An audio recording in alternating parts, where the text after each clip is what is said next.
L'Oréal est en 2014 l'entreprise la plus distinguée en Europe en matière d'égalité professionnelle hommes-femmes.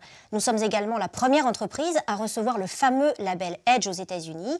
Par ailleurs, nous avons reçu cette année, en 2014, les trophées du capital humain pour nos initiatives en faveur des femmes et la distinction de l'agence de notation Vigeo. Pour autant, la parité reste une priorité pour L'Oréal. Alors, que reste-t-il à faire?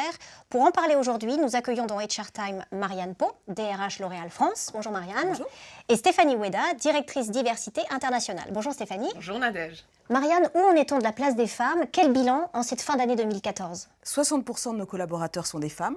Elles représentent 46% des membres des comités de direction ou des directions générales de nos grandes marques. Et puis, depuis cette année, 33% des membres du comité exécutif du groupe sont des femmes, contre 20% l'année dernière. Donc, les chiffres sont importants, oui, mais au-delà de ces chiffres, il y a surtout la conviction du groupe que la mixité est un gage de performance et surtout, pour un groupe qui est extrêmement centré sur le talent, qu'il faut développer 100% de nos talents.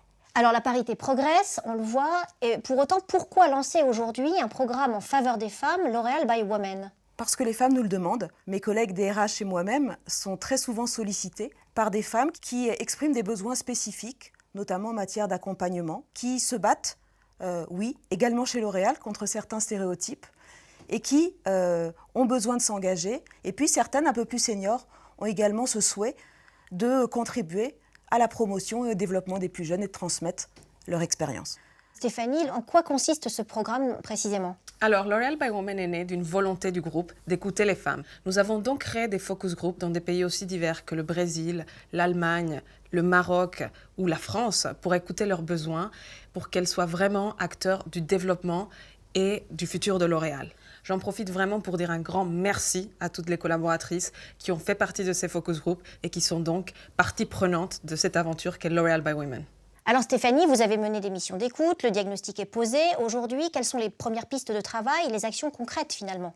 Alors, une piste de travail et une action très concrète qui peut être mise en place par les pays de manière immédiate, c'est de vraiment créer ces moments d'échange et de partage. L'Oréal by Women n'est pas un programme qui vient du centre, ce n'est pas imposé, mais c'est au contraire un partage de bonnes pratiques entre les pays. C'est les pays qui se l'approprient et qui en font des exemples pour les autres. Par exemple, des actions très successful peuvent être reprises de zone en zone. Un cas très concret, c'est Eve.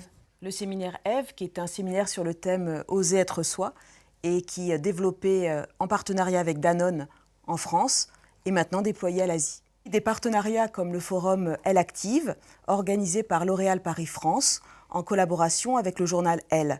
C'est un événement qui permet d'échanger, de participer à des tables rondes, à des cycles de conférences, et notamment sur des thèmes de développement personnel.